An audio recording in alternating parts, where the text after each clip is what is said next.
There is still room for improvement. मुझे पता है बहुत कम दिन बचे हैं, आपका जेई का सेकेंड अटेम्प्ट आने वाला है, बट इन बचे हुए दिनों में आप ये सब चीज़ें कर लो जो मैं आपको बताने वाला हूँ इस वीडियो में। मैं पक्का बता रहा हूँ आपका जो स्कोर है वो काफ़ी इम्प्रूव हो जाएगा। बहुत सिंपल सी चीज़ें हैं, अभी देखते हैं क्या क्या है। My name is Pahul, I am an alumnus of IIT Bombay. Welcome to Vedantu JEE.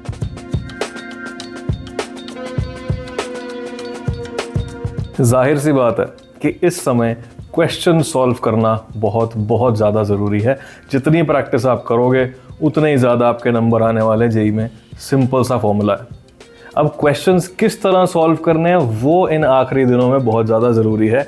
You need to practice a lot of mock tests. बहुत सारे मॉक टेस्ट प्रैक्टिस कीजिए। अगर आपको लगता है आपकी तैयारी बहुत अच्छी चल रही है तो अब आने वाले दिनों में रोज़ मॉक टेस्ट होना चाहिए आपका। दिन में उठो, मॉक टेस्ट दो, खाओ पियो और बाद में उसी मॉक टेस्ट को एनालाइज करो अच्छे से। देखो आपके सिली मिस्टेक के एरियाज कौन से हैं, उनको इम्प्रूव करो। देखो आपको कौन से पार्ट्स हैं थ्योरी के जो स्ट्रॉन्ग है, कौन से वीक हैं, जानो अपने बारे में। मॉक टेस्ट में हाई स्ट्रेस वाले एनवायरनमेंट की प्रैक्टिस भी होती है जो कि एग्जाम में आपको मिल नहीं वाला है। एग्जाम की रिहर्सल करना बहुत ज़रूरी है। जैसे स्टेज परफॉर्मेंस करनी हो तो रिहर्सल करते हैं ना पहले। So mock test will serve as a rehearsals. Also जिन लोगों को लग रहा है कि सर इतनी भी अच्छी तैयारी नहीं है, बहुत चीज़ें पढ़नी भी है अभी, तो ऑल्टरनेट डे मॉक टेस्ट कर लो, ठीक है। और सोच रहे हो अगर कि सर मॉक टेस्ट कहाँ से आएंगे, जनवरी के क्वेश्चन बना लिए सारे, नहीं बनाए तो उनको as a mock test solve कर लो। जेई एडवांस के प्रीवियस ईयर क्वेश्चन कर रहे हो, नहीं कर रहे, उनको एज अ मॉक टेस्ट कर लो, ठीक है। और आप कहोगे कि सर एक सेकेंड, पुराने सालों के जो सवाल हैं उनका तो सिलेबस अलग है ना, तो वो कैसे करें हम मॉक टेस्ट की तरह। ठीक है, जो सवाल सिलेबस में नहीं है उनको छोड़ दो। और अगर आपको एग्जैक्ट सिलेबस में से ही चाहिए मॉक टेस्ट तो डिस्क्रिप्शन बॉक्स में भी हमने काफ़ी सारे मॉक टेस्ट रखे हुए हैं, उनको भी जाके अटेम्प्ट कर सकते हो। So make sure you are practicing properly. अब देखो आखिरी के इन कुछ दिनों में आप कोई भी नई चीज़ करने के पंगे मत लेना।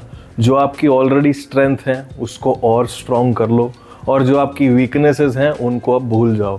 अभी आखिरी के 10 दिनों में आप ऐसा नहीं है कि किसी चीज़ को 0 से एकदम 100 पे ले जाओगे, ऐसा नहीं होने वाला। So right now you have to focus on your strengths. Weaknesses अब जाएं भाड़ में। आपको ये प्रैक्टिस करनी है मॉक टेस्ट में कि आप अपने वीकनेस वाले क्वेश्चन आइडेंटिफाई कर पाओ और उनको पहले ही छोड़ दो। पता लग जाना चाहिए देखते ही कि यार ये क्वेश्चन तो मेरे से नहीं होगा। Don't waste any time on it. So strengthen your strengths and recognize your weaknesses। इन आखिरी के दिनों में बहुत ज़्यादा ज़रूरी है कि आप अपना दिमाग एक्टिव रखें जिस टाइम पे आपका एग्ज़ाम होने वाला है। देखो हमारी अलग अलग आदतें होती हैं।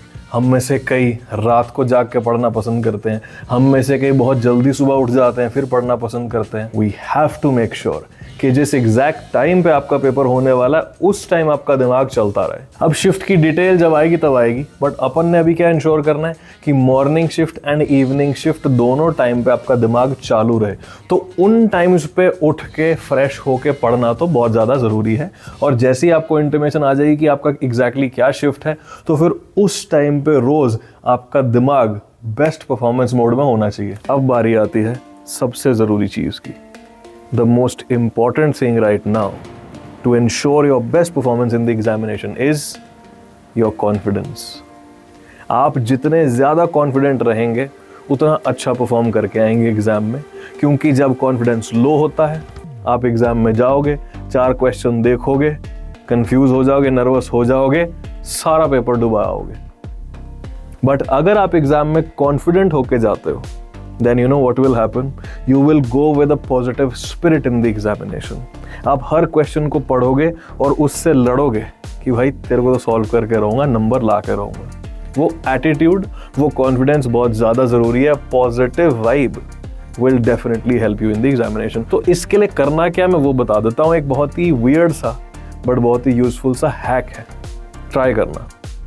अभी आने वाले कुछ दिनों में एक रूटीन बना लो कि जैसे ही सुबह उठोगे शीशे के सामने खड़े होना है अकेले में। अगर आपके वॉशरूम में शीशा है तो वहाँ कर लीजिए ताकि आप अकेले हो। अपने आप को देखना है, अपनी आँखों में देखना है और अपने आप को कहना है आई एम ऑसम। और ऐसा नहीं कि हल्का फुल्का सा बोल दिए आई एम ऑसम, नहीं। You have to look yourself in the eye and announce to yourself I am awesome. यही चीज़ आपने सुबह उठ के करनी है। यही चीज़ आपने रात को सोने से पहले करनी है और दिन में चलते फिरते जब भी टाइम मिले एक बार तब करनी है। तो दिन में 3 बार ये करना है। ये आपको पाहुल सर प्रिस्क्रिप्शन लिख के दे रहे हैं, ठीक है। तो दिन में 3 बार ये करना है। शुरू में लगेगा यार ये क्या कर रहा हूँ मैं, बहुत ही विचित्र सी चीज़ है, but trust me, positive reinforcement works on your brain very well. तो ये एग्ज़ाम तक करते जाओ करते जाओ करते जाओ। एग्ज़ाम में जाने से पहले भी एक बार ये कर लेना, गारंटी देता हूँ कोई नहीं रोक सकता आपको एग्ज़ाम में फोड़ के आने से। अपनी कैपेसिटी का बेस्ट परफॉर्म करके आओगे अगर ये सारी टिप्स आपने सही से फॉलो कर ली। So my dear friends, I wish you all the very best from my side. और पक्के से मुझे आप पे भरोसा है कि आप एग्ज़ाम में अच्छे से फोड़ के आओगे। सी यू वेरी सून।